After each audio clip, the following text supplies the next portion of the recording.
예. 오늘은 친구를 데려오고 싶은 교회라는 제목으로 말씀을 나누겠습니다. 제목이 심상치 않은데 우리 교회가 올해부터 표를 잡고 있는 우리 교회 비전인 복음적 교회를 꿈꾸며라는 주제를 가지고 계속해서 우리가 복음적 교회에서 추구하고 나아가야 될 우리들의 목적, 어떤 주제들에 대해서 우리가 말씀을 살피고 있는데요. 오늘 말씀의 주제는 그래서 이제 두 번째로 전도예요. 전도. 그래서 이제 전도라는 주제를 가지고 말씀을 나누려고 하는데 혹시 이런 분 계세요? 오늘 교회 잘못 왔네. 괜히 왔네. 벌써 이제 전도하니까 마음에 부담감이 생기죠. 무겁죠. 우리에게 다 부담이 있죠. 전도하면 처음에 딱 드는 우리 인상이 뭐냐면 부담스럽다 이거죠. 일단 전도하면 저는 제일 기억나는 게 맨날 길거리 나가서 노방전도 했던 일이에요. 저는 사실 전도 훈련을 매우 강하게 하는 그런 교회에서 자라났습니다. 그래서 제 기억으로는 저는 고등학교 시절부터 늘 길거리 나가서 하는 노방전도를 했던 기억이 납니다. 한 번은 어떤 기억, 제일 노방전도를 많이 했는데 제일 기억나는 게 이제 청년회 때 청년회 회장이었어요. 그러니까 이제 근데 거기 회장단들 다 끌고 연합 청년 회장이었죠. 그러니까 청년 연합 회장이 명동에 가서 전도를 하자는 거예요. 그래가지고 명동 한복판에 이제 이 기타를 메고 이제 제가 기타를 좀 폈었거든요. 그때만 하더라도 기타를 메고 찬양을 하면서 명동 한복판에서 전도를 한 거죠. 전도를 하는데 지나가는 행인 가운데 한 사람이 그러는 거예요. 어머, 쟤들 미쳤나봐. 그런데 안 들리게 해야 될 거냐. 근데 다 들리게 말하는 거야. 솔직히 그때 제 감정이 어땠을까요? 솔직한 게 좋겠죠. 제 감정이 되게 창피했어요. 부끄러웠어요. 그런 소리를 듣는데.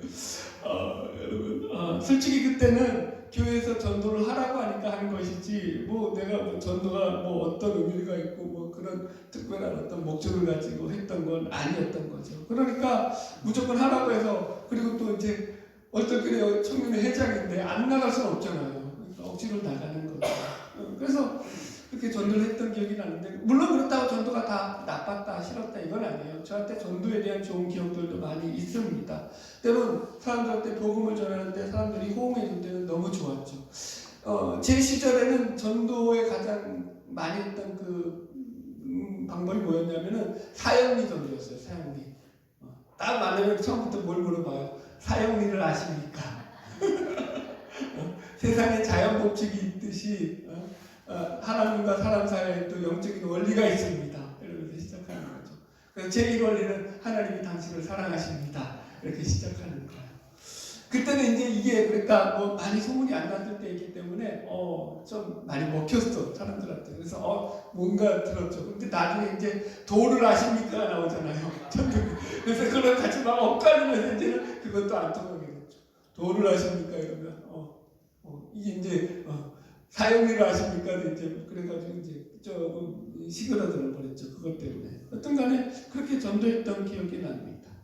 아까도 처음에 설명했지만 솔직히 저는 그럼에도 불구하고 제가 어렸을 적이었기 때문에 또 성격이 내성적이었던 그런 성격도 있었고, 그래서 막 사람들 앞에 가서 전도지를 나눠주고 전도하고 하는 이런 행위들이 저한테는 매우 부담스럽고 불편한 그런 시간들이었죠. 그래서 사실 전도를 부담스러워했던 것이 사실이죠. 아마 이런 생각은 저뿐만이 아니라 여러분들도 마찬가지일 거예요. 아마 여러분들 지금 오늘 우리 예배를 드렸으니까 전도에 대해서 말씀을 나눴으니까 이제 다 우리 교회 띠를 두르고 이제 예배 후에 전도하러 나갑시다 하면 벌써 도망갈 사람이 3분의 1은 넘을 거예요. 그죠? 전도에 대한 부담을 가지고 있죠. 그래서 전도에 대해서 우리가 좀 생각해 봐야 되는데요. 또 어떤 사람들에게 이렇게 표현해 볼까요? 믿지 않는 사람들의 입장에서 보면은 이 전도라는 것은 일종의 강압으로 생각될 수 있죠. 마치 가스라이팅처럼 이렇게 생각할 수 있어요. 그들에게는 너희들이 예수를 믿는 건 얼마든지 이해하겠다. 너희들이 예수를 믿는 건 너희들의 자유니까. 그러나 그렇다고 하면은 우리가 예수를 믿지 않는 것도 우리들의 자유 아니냐. 우리가 너희들의 자유에 침범하지 않듯이 너희들도 우리의 자유를 존중해 줘야 될 거 아니냐.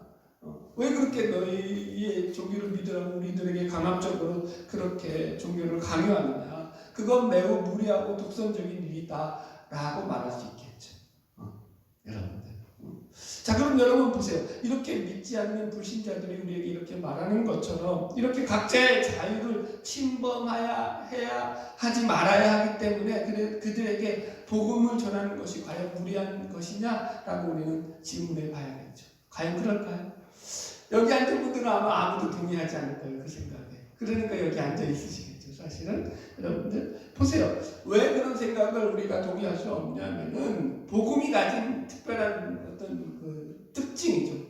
복음이라는 것은 모든 인간으로 태어난 인간이라고 하면 누구나 들어야 되고 알아야 되고 또 그것을 소유해야만 하는 그런 가장 큰 축복이고 진리가 그 속에 담겨 있기 때문이라는 거죠. 복음이라는 게 그런 거 아니에요, 여러분들?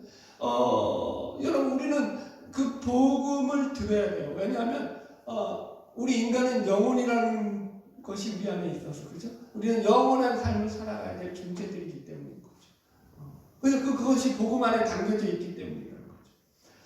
우리가 개나 돼지한테 복음을 전하지 않잖아요. 그죠? 동물들이 아무리 개하더라도 거기에는 영혼이 없죠. 거기에서 우리가 복음 전하면서 그들에게 뭐 너희들 예수를 믿어야 된다, 안 믿으면 지옥 간다 이러진 않잖아요. 우리 인간만이 가지고 있는 고유한 특징이죠. 그래서 여러분 사실은 우리가 이렇게 전도에 대해서 생각할 때 먼저 우리는 이 복음에 대한 제대로 된 이해를 우리가 좀 가질 필요가 있죠. 그래서 사실 복음적 교회를 꿈꾸며 그래서 이 두 번째 주제로 우리가 전도를 생각하게 되는데요. 저는 이 오늘 본문을 통해 가지고 두 가지의 주제를 나눌 텐데 첫 번째 우리가 왜 전도를 해야 되는지 전도의 필요성과 전도의 목적에 대해서 얘기할 거고요.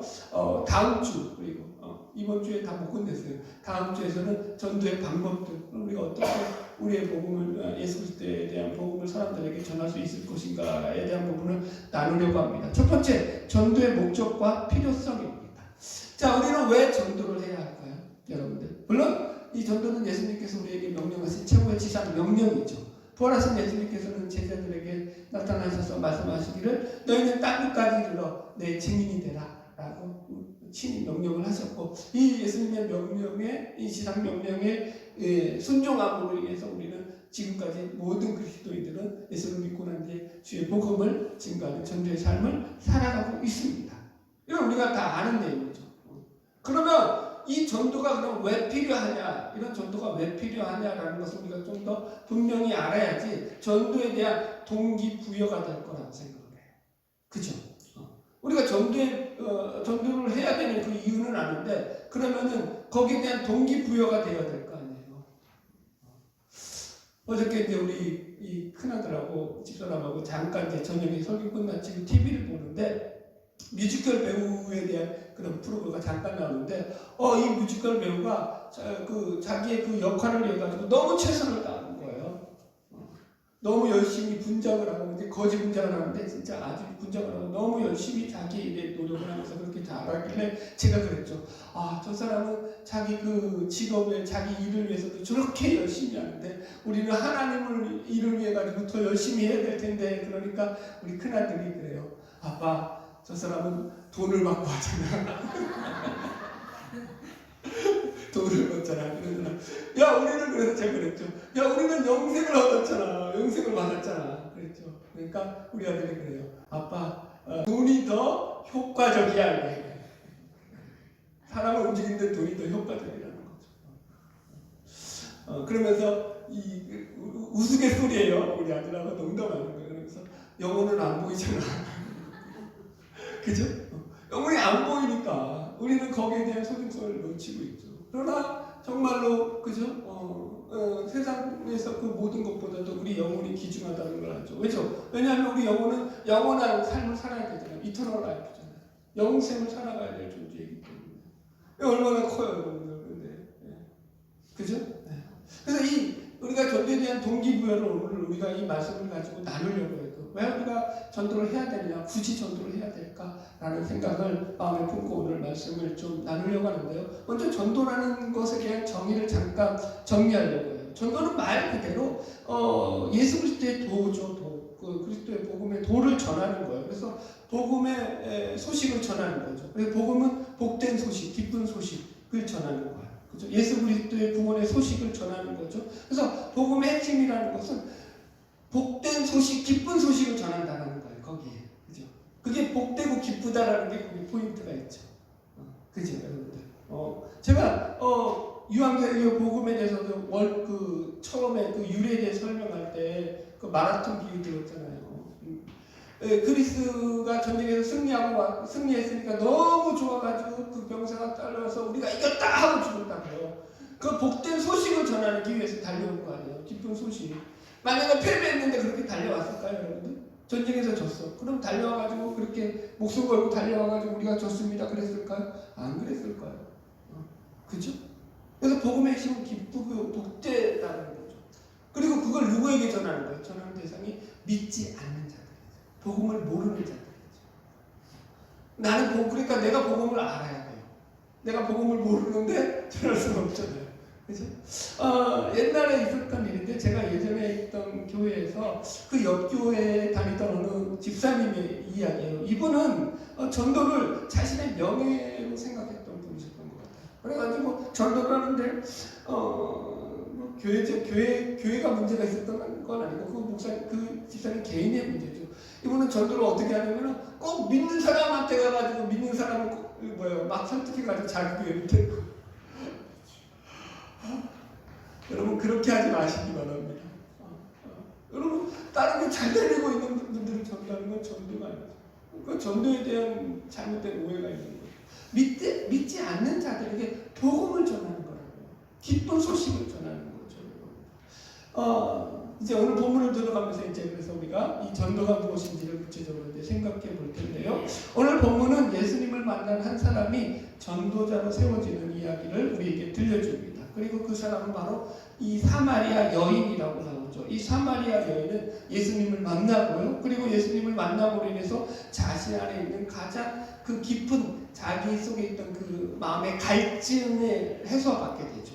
그리고 나서 예수님을 증거하는 자가 되죠. 그래서 이 여인이 어떻게 행동하냐면은 여기 29절 보세요.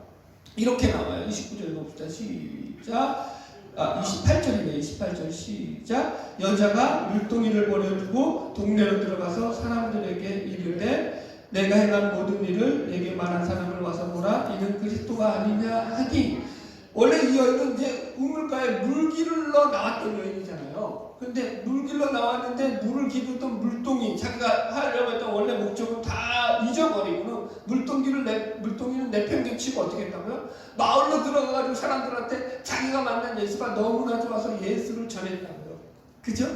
지금 그 얘기잖아요. 그러면서 야 내게 말한 사람을 너희들 와서 봐라. 그는 그리스도가 아니냐라고 말을 하더라는 거죠.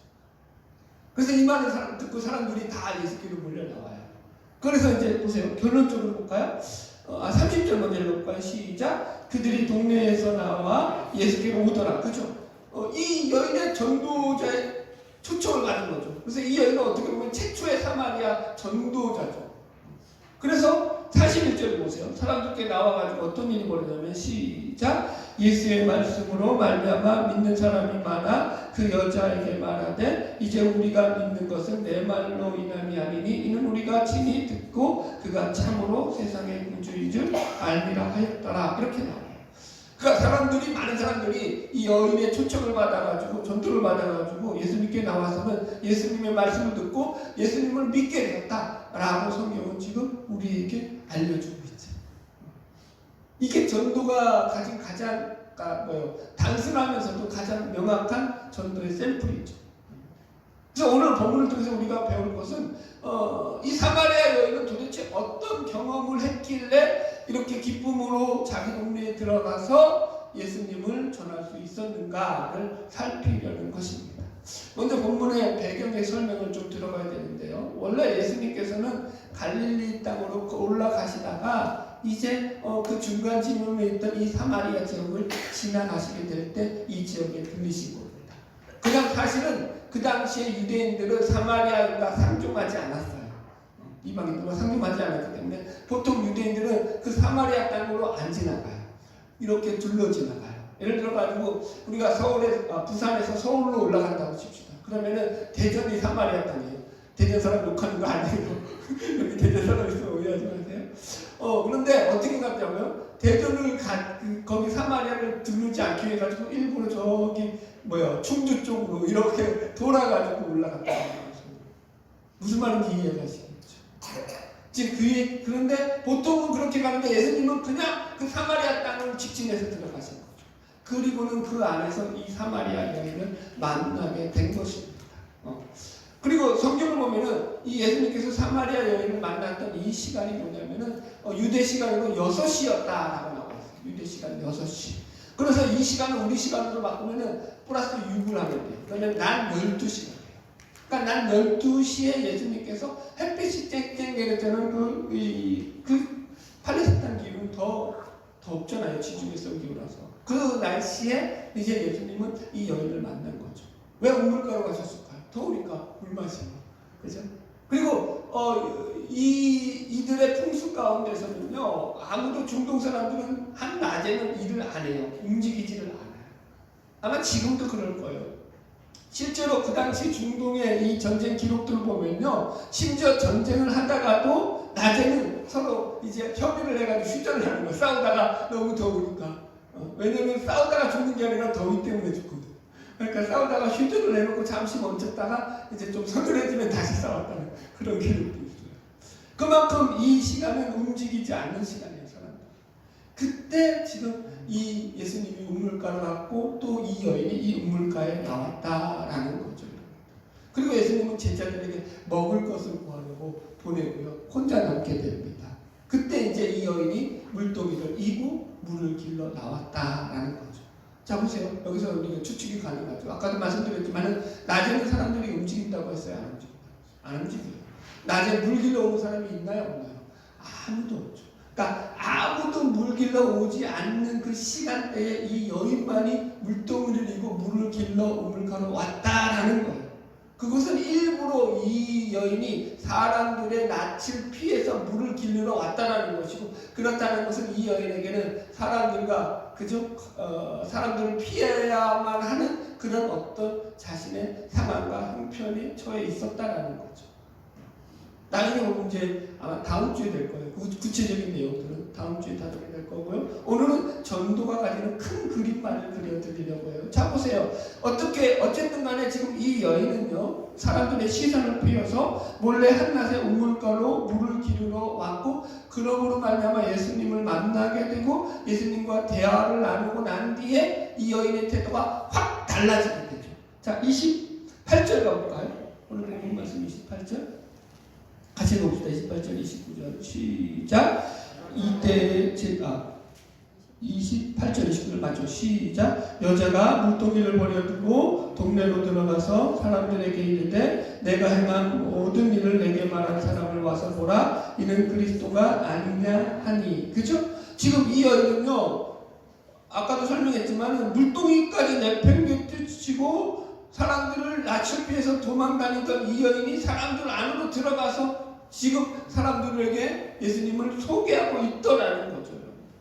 그 변한 포인트가 본문에는 어디 나오냐면 25절, 26절에 나와요. 같이 봅시다. 시작. 여자가 이르되 메시아 곧 그리스도라 하는 이가 오실 줄을 내가 아노니 그가 오시면 모든 것을 우리에게 알려주시리이다. 예수께서 이르시되 내가 말하는 내가 그라 하시니라. 이렇게 나와요.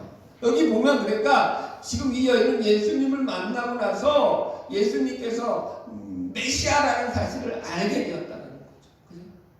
본문이 그 얘기하는 거죠.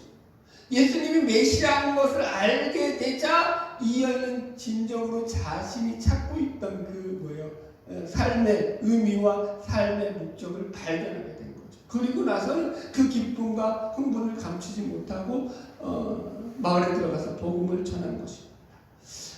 이 사마리아 우물가 여인의 비유라고 하잖아요. 요한복음 4장을 보통. 그래서 여기 보면은 이 사건에는 많은 상징들이 동원되고 있어요. 예를 들어서 이제 이 물동이라는 것은 이 여인이 가지고 있는 어떤 자신의 갈증, 자신의 목마름을 상징하죠. 그래서 그 물동이에 물을 채우려고 하는 거죠. 그러나 그것으로 채워지지 않는 거죠. 그런데 그 물동이를 버려두고 갔다고요. 그건 뭘 의미해요? 자기가 목말라고 자기가 갈증으로 고민하던 그 문제가 해결되었음을 아는 거죠. 그게 더 이상 내가 그거 없이도 나는 이제 살 수 있는 존재가 되는 거죠. 삶의 의미를 그 물동에서 찾지 않는 거예요. 이해하시겠죠? 그래서 예수님은 계속 그런 말씀하시나요? 여인과의 대화 속에서 내가 주는 물을 마시면 너는 영원히 목마르지 않을 거야. 그죠? 예수님도 마찬가지예요. 예수님도 여기서 보면은 제자들에게 음식을 사러 이제 마을로 보냈다가 제자들이 돌아와서 예수님이 이제 음식을 사온 제자들이 예수님에게 예수님 이 음식 좀 드셔보세요 하고 잡숴보세요 하고 음식을 드시기를 청하니까 예수님께서 나는 너희들이 뭐를 먹을 양식이 있다. 내면에 이미 배부르다고 이런 식으로 말씀을 하셔요. 그죠? 이게 무슨 말이에요 도대체? 아무것도 안 드셨는데. 여기서 예수님이 말하는 배부름은 무슨 배부름이죠? 배고픔과 배부름이가 그러니까 여기 몇 절에 나오죠? 우리 같이 읽어봅시다. 34절 읽어봅시다.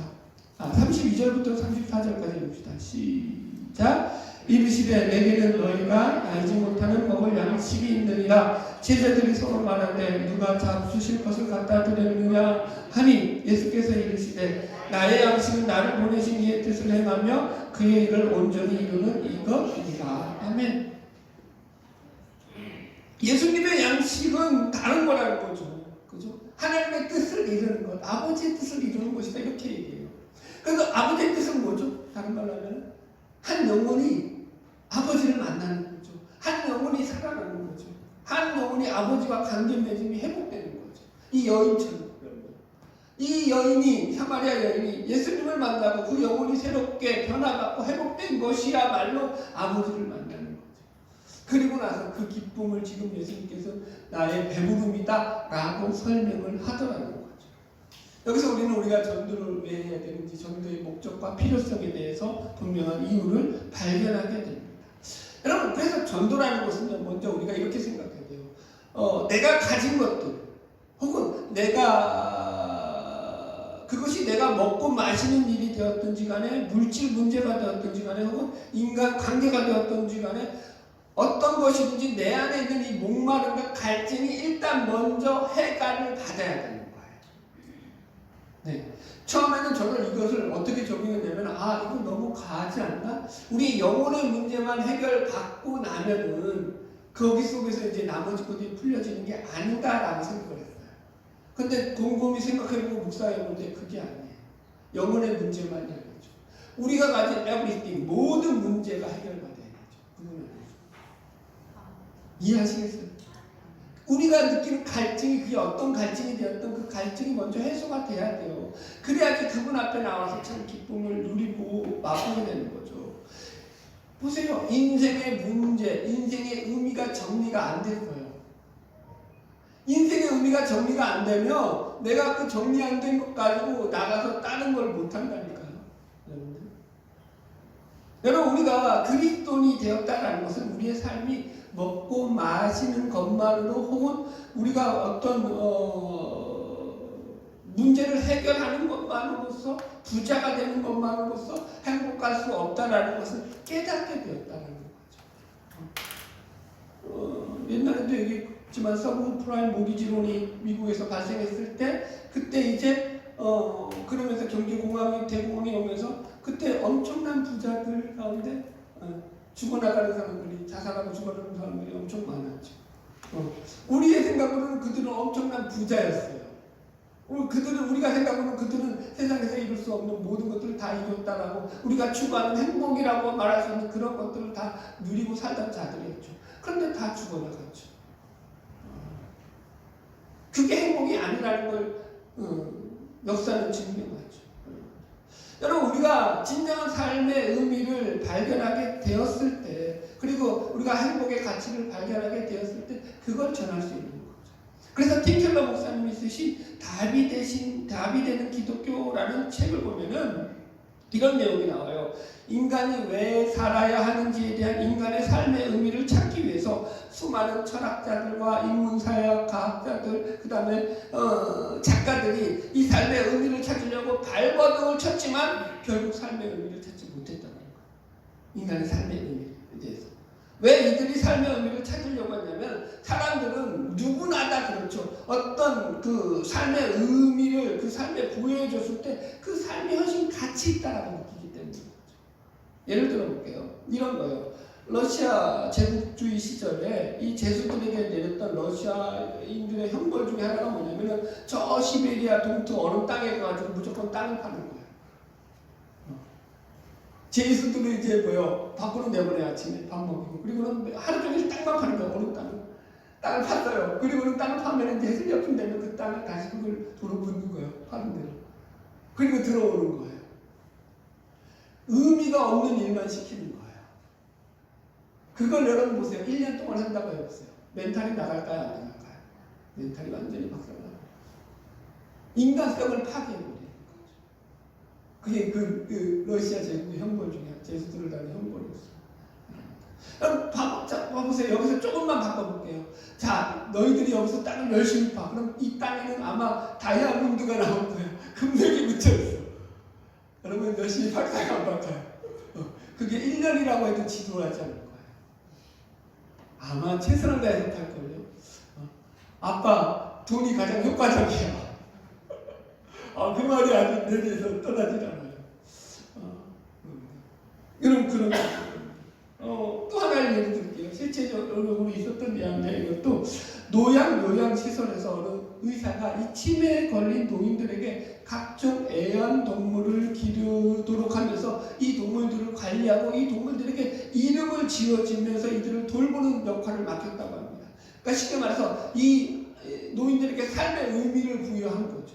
그러니까 여기 속에서 치매 약을 먹는 그 비율이 40%나 뚝 떨어져 버려요. 그리고는 생존율이 15%나 더 올라가 버려요.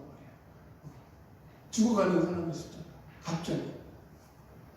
무슨 말인지 이해하죠? 인간이 이렇게 그 인생에서 삶의 의미를 부여해야 할 때 그 삶에 가치가 있다고 느끼는 존재라는 거죠. 그래서 사람들은 어떻게 하든지 삶의 의미를 부여하기 위해서 아주 현대 지금 말해서 이제 세속주의 학자들이죠. 세상의 학자들은요 삶의 의미를 찾기 위해서 부단히 노력하고 또 노력했는데 의미를 찾았다 못 찾았다 못 찾았죠. 그리고 나서 그 낭패감을 극복하기 위해서 그들이 내린 결론이 뭐냐면은 야 삶의 의미를 찾으려 하지 마라. 그냥 니들이 만들어서 살아. 삶의 의미는 니들이 만드는 거야. 우리가 만들어내는 거야. 라고 답을 내리죠. 이것이 오늘날 사실은 뭐라 그럴까요? 문화 내러티브라고 하죠. 그러니까 문화 담론이라고도 하고 문화적 사상이라고도 하고 문화적 흐름이라고도 얘기해요. 오늘 사람들은 다 그래서 자기가 자기의 삶의 의미를 만들어가면서 살아가고 있죠. 대표적인 예를 들어서 유시민 씨가 쓴 어떻게 살 것인가라는 책에 보면은 이 책에 이런 말이 있어요. 이분이 이렇게 얘기해요. 삶의 의미를 찾는 것은 인격과 인생의 품격과 성패를 결정짓는 중대사다. 그러니까 삶의 의미가 인생에서 중요하다 이 얘기예요. 그러므로 부조리 가득한 세상에서 존엄한 인간으로서 품격 있게 살아가려면 나름의 답을 찾아야 한다. 그래서 그 답은 누가 찾는 거라는 거예요? 네 자신이 네가 스스로 만들어서 찾아야 한다라고 이야기를 하는 거죠. 여러분. 그러니까 이분도 삶의 의미를 스스로 자기가 찾아서 그 삶의 의미를 스스로 만들어서 살아가야 한다라는 거예요. 이런 말도 해요. 삶의 의미는 국가가 줄 수 있는 것도 아니고 종교가 줄 수 있는 것도 아니다. 매우 여러분 자유롭고 멋진 말 같지 않아요? 그죠? 삶의 의미는 누가 주는 게 아니야. 내가 내 스스로 만들어내고 내가 가치를 창출해내는 거지.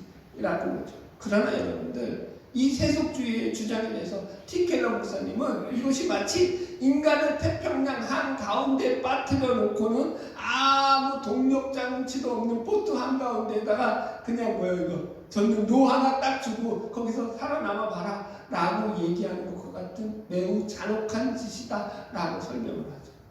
왜 이렇게 얘기하는지 보세요. 설명해드릴게요. 보세요. 생각해보세요. 태평양 한가운데서 거기서 나침반도 없죠. 방향 감각도 없죠. 동력장치도 없는 그런 그 보트 하나를 타고 거기서 행복이 어딘지를 알아서 너 스스로 찾아가라 라고 하면 그보다 더 폭력적인 게 어디 있어요. 거기서 무슨 행복을 찾을 수 있겠어요. 인간이. 안 그래? 여러분 자보세요. 그래서 이건 일종의 폭력이라는 거죠.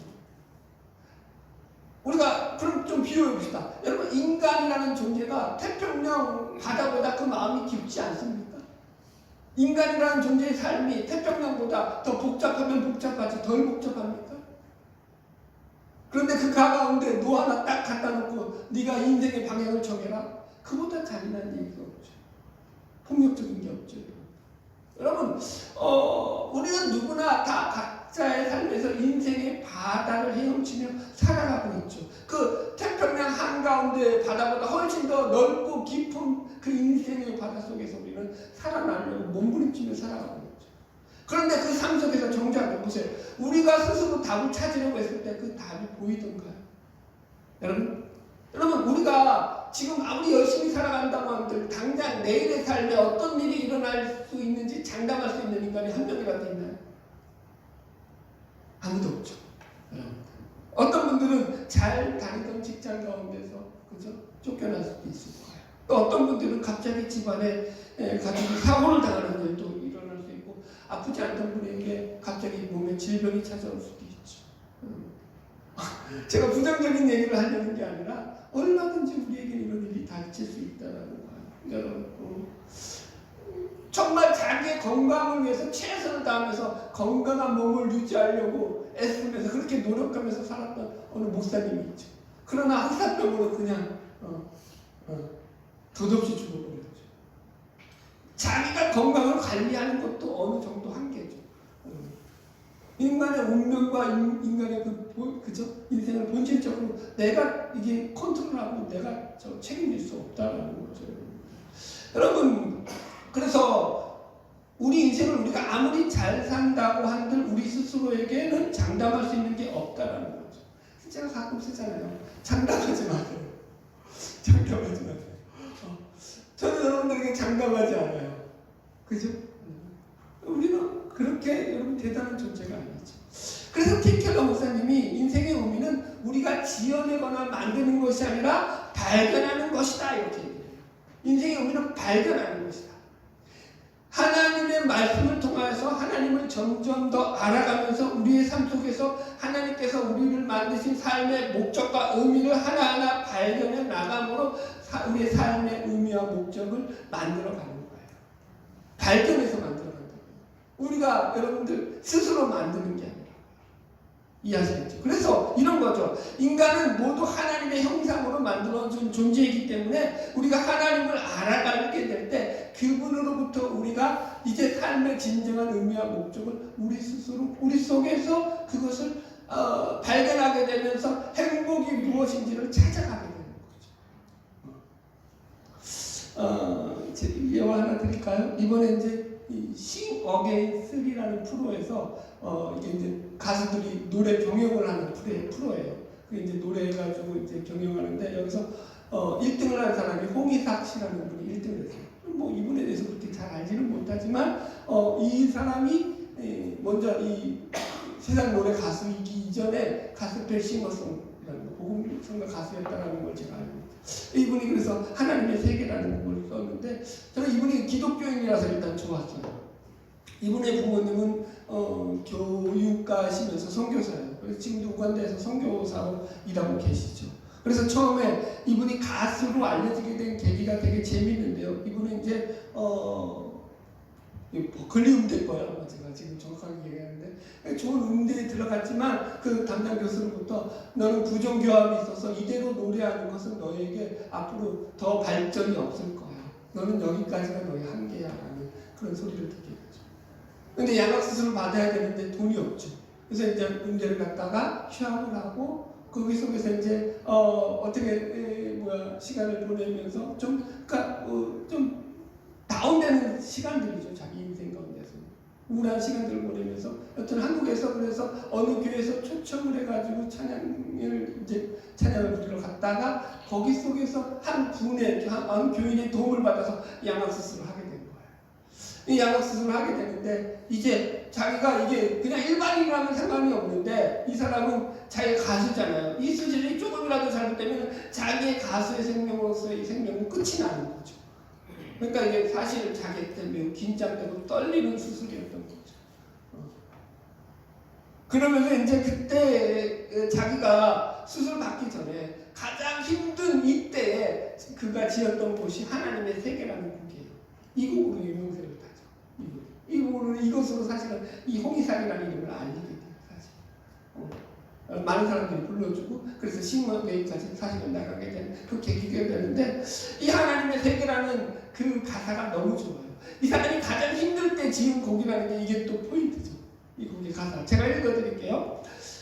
참 아름다운 곳이라 주님의 세계는 정말로 내가 나 같고 솔직할 수 있는 곳, 조금이라도 내 의라 말할 수 없는 이곳, 이곳은 바로 주님의 세계라.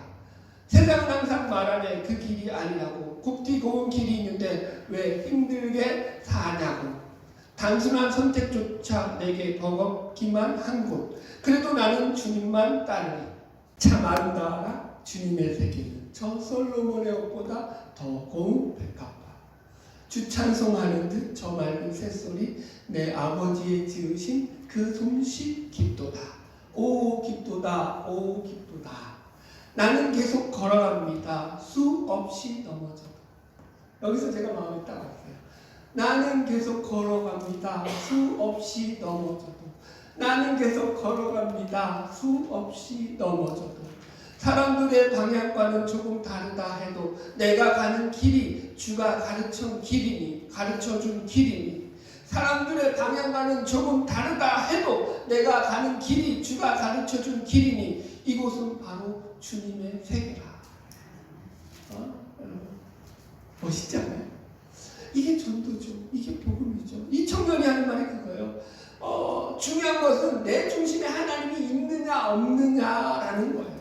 내 중심에 하나님이 있고 그 안에서 자유롭게 내가 음악을 하면 될 것 같다라는 거예요. 자기가 음악을 너무 좋아하지만 그렇다고 해서 음악이 자기 삶의 본질이 아닌 거죠. 하나님이 자기 삶의 본질인 거죠. 그래서 하나님 안에서 내 음악을 하는 거죠. 그때 기쁨이 있는 거죠. 가식 없는 삶을 반영하는 음악을 하고 싶다, 이렇게 얘기를 하죠. 여러분, 그러니까 하나님이 너무 좋아서 하나님 안에서 음악을 하면서 하나님께서 그에게 허락하신 삶을 살아가는 것이 바로 복음이에요. 결론의 말씀입니다. 오늘 친구를 데려오고 싶은 교회라는 제목으로 전도라는 주제를 가지고 말씀을 나눴습니다. 이 본문의 말씀은 이 여인으로 인해서 예수님께 나왔던 수많은 사마리아인들이 예수님을 믿고 구주로 영접했다라는 이야기로 끝난다고 말씀드렸습니다. 그래서 이 여인은 사마리아인 최초로 이 최초의 전도자가 되었다라고 말씀을 드렸습니다. 그런데 성경을 보십시오. 한 번도 이 여인이 스스로 자기가 누구에게 가서 전도해야겠다, 나는 전도자가 되어야 돼, 자기가 스스로 의지를 세우고 다짐을 하고 결단을 내려서 전도한 게 아니라고. 그죠? 이해하시겠어요?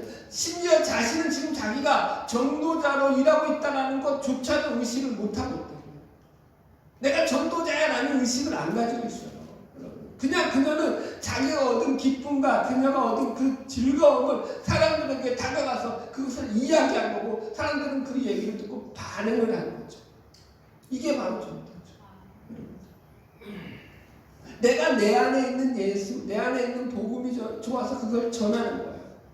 내 안에 있는 예수가 너무 좋은 거죠. 내 안에 있는 예수가 좋아서 여러분 그걸 전하는 거죠. 예수가 좋지가 않아요. 근데 억지로 전하려고 하면 뭐가 생길까요? 부담이 생기죠.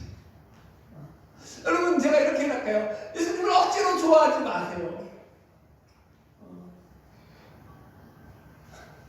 그건 여러분 강제죠. 그건 무슨 미신이죠. 그건 뭐죠? 샤머니즘이죠. 예수님은 그렇게 다가오지 않으셔요. 우리는 보세요. 우리가 좋은 물건이 있어요. 어디 쇼핑몰에 아주 좋은 물건인데 값싸게 나왔다고 합시다. 그리고 내가 샀어요. 그런데 그게 너무 질이 좋고 너무 좋아. 횡재를 하는 거지. 그럼 여러분, 그걸 내가 아는 지인에게 기쁘게 얘기할까요? 부담스럽게 얘기할까요? 기쁘게 얘기하죠. 만약에 그 지인이 안 샀어요. 그러면 취소내지, 사지 마라. 라고 말하겠죠. 난 소리 들을 게 없죠. 그죠? 그러나 만약 그 물건이 비싸고 여러분, 그리고 질도 안 좋아요. 그런데 그걸 내가 말아야 될 책임감이 있어요. 그럼 여러분 거기에 기쁨이 있나요? 부담감이 있나요? 부담감이죠. 부담감을 가지고 말을 하겠죠. 어쩔 수 없어서. 그리고 안 살면 아이고 잘했다. 안 살기 잘했다라고 우리가 좋아하겠죠. 안 교회 안 섬기죠. 복음 마치 이와 같은 거야. 내가 그분이 좋아야 되죠. 저도 마찬가지예요. 여러분, 여러분들이 이제 우리 교회 나오신 것도 너무나 감사하고 저와 함께 이렇게 신앙생활 하는 것도 너무 감사하죠. 제가 전하고 싶은 건 예수 그리스도가 주는 그 기쁨의 복음을 전하고 싶은 거죠. 물론 이런 거죠. 삶은 그렇게 아까도 얘기했지만 태평양 그 바다보다도 더 깊고 광활하며 우리 인생은 복잡하고 힘든 문제들로 넘쳐나고 있죠. 그럼에도 불구하고 예수 그리스도가 주는 기쁨이 우리에게 더 크다라는 걸 늘 우리는 확인해야 됩니다. 저도 마찬가지죠. 제가 여러분들 예수가 만약에 기쁘지 않아요. 그럼 여러분 제가 이런 설교를 할 수 있을까요? 아마 힘들 거예요. 설교는 할 수 있겠죠. 말은 할 수 있겠죠. 예수님 믿으세요. 전도하세요. 라고 말을 할 수 있겠죠. 그러나 그건 강요가 되겠죠. 가스라이팅은 되지 않죠. 진짜 복음은 아닌 거죠. 늘 예수님을 생각하면 그게 감사한 거죠. 오늘도 이제 잠깐 묵상을 했어요. 하나님 내가 복음을 전해야 되는데 지난주 일주일의 삶 속에서 내가 주님을 통해서 느꼈던 기쁨이 그렇게 많지 않은 것 같아서 마음에 부담이 돼요. 어떻게 해야 될까요? 라고 주님께 물었죠. 그리고 주님을 묵상하는데 그런 마음을 주셔요. 야, 그래도 내가 너 내 자녀 삼았지 않느냐. 그래도 내가 너 사랑하지 않느냐. 딱 그게 마음에 느껴지는데 이런 거죠. 여전히 나는 형편없고 여전히 나는 모자라고 여전히 나는 진짜 부족하고 아무짝에도 진짜 그렇게 큰 가치가 없는 그런 스스로에게도 자기의 열등감으로 그런 것들을 많이 우려가면서 살아가는 그런 어리석은 인생임에도 불구하고 한 번도 그분은 나를 놓친 적이 없다는 거죠. 한 번도 그분은 나를 외면한 적이 없다는 거죠. 한 번도 그분이 나의 모자란가, 나의 부족한가, 나의 어리석음 때문에 나를 외면하시고 나를 배척하신 적이 없다는 거죠. 지금도 나를 받으신다는 게 너무 감사하죠. 할렐루야. 그게 복음이죠. 여러분, 복음이라는 결국 내가 누리는 그 삶이 주님 안에서 너무 기쁜 거죠. 감사한 거죠. 그걸 전해야 되죠. 근데 그 기쁨은 여러분들 강제적으로 생겨나지 않죠. 인간의 감정이라는 게 그렇잖아요. 기쁘지 않은데 기뻐해. 뭐 그런다고 기뻐져요? 그건 절대. 그래서 성경은 항상 기뻐하라고 얘기해요. 우리 힘으로 안 되는 거죠. 그분이 우리 안에 들어와야지만 되는 거죠. 그분이 철저하게 우리를 지배하게 될 때 우리 안에 이 기쁨을 회복되는 거죠. 할렐루야. 결론의 말씀입니다. 말하기는 저와 여러분의 삶을 통해서 날마다 우리 안에 있는 예수, 우리의 기쁨이 되고 소망이 되고 행복이 되는 그 예수가 여러분 안에서 넘쳐나서 그 예수를 세상에 전하는 저와 여러분 되기를 주님의 이름으로 축복합니다. 우리 다 같이 찬양하겠습니다. 찬송